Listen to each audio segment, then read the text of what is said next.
पहला दिया, फूंक मारी, वो बुझ गया। फिर अगले की तरफ जा। हजरत अगर इजाजत हो तो मैं एक बात कर लूं, क्या आपने हजरत शेखुल इस्लाम मौलाना फजलुर रहमान गंज मुरादाबादी का नाम सुना है? आप नक्शबंदी थे, मुजद्दिदी हैं, मुरादाबाद में आपका दरबार है, लेकिन ये वो फकीर है जिसने मिलाद मनाया और मनाने का हक अदा कर दिया। अब जब तक सारे सुभान अल्लाह नहीं कहोगे मुझे बात करने में मजा नहीं आएगा। हम भी मिलाद मनाते हैं और अब इंशाअल्लाह मनाते रहेंगे, लेकिन मेरी जानिब तवज्जो करो, जहां से ये फैज आया है, जिनके आप पोते हैं, हजरत सरकार शेखुल इस्लाम मौलाना फजलुर रहमान गंज मुरादाबादी, ये वो हस्ती हैं। आकर बतला किबला हुजूर आज 12 रबीउल अव्वल है, चलो हम भी मिलाद मनाते हैं।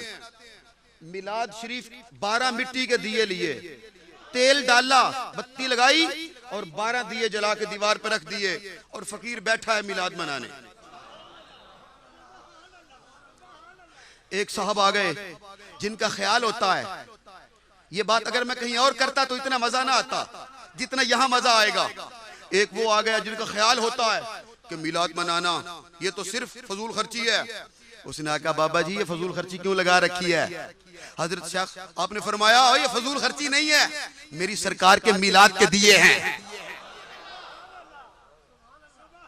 उसने कहा जनाब नाम जो मर्जी रख लो, मिलाद रख लो, मेराज रख लो, कुछ भी रख लो, है तो फजूल खर्ची। एक दिया जलाने से भी उसी तरह रोशनी हो सकती थी, नाम जो मर्जी रख लो, है तो फजूल खर्ची। हजरत शेख फजलुर रहमान गंज मुरादाबादी भी जोश में आ गए। आपने फरमाया मैंने जलाने थे जला दिए, अगर फजूल खर्ची है तू बुझा दे। एक आवाज से कहिएगा जरा।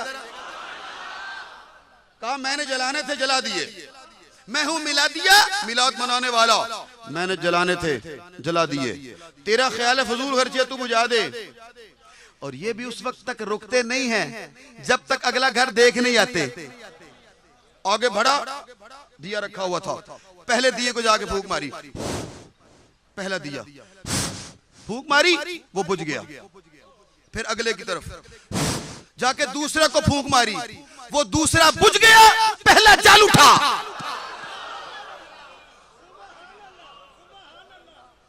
बाबा जी ने इशारा किया, फिर पहले की तरफ आके फिर उसे फूंक मारी, पहले को, वो बुझ गया, दूसरा जल उठा। आपने फिर इशारा किया उधर, फिर दूसरे की तरफ जाकर दूसरा बुझ गया, पहला जल उठा। जब तीसरी मर्तबा पहले की तरफ भलटा बढ़ा, हजरत ने बाजू थाम लिया और कहा बेवकूफ ये मिलाद के दिए हैं, तू कयामत तक बुझाता रहेगा, मेरे रब जलाता रहेगा।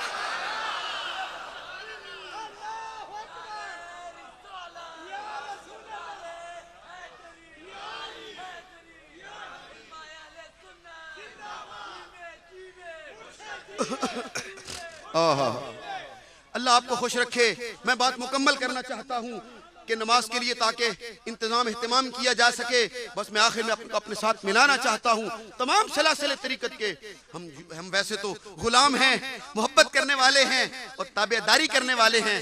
सिलसिला आलिया नक्शबंदिया के फयूज़ व बरक़ात जब हमें ऐसे औलिया कामिलीन से मिलते हैं और जैसे जैसे बंदा जिक्र करता जाता है और अपने शेख की मोहब्बत हासिल करता जाता है, वैसे वैसे फिर उसके लिए खालिक कायनात की जात के फयूज़ व बरक़ात भी शुरू हो जाते हैं।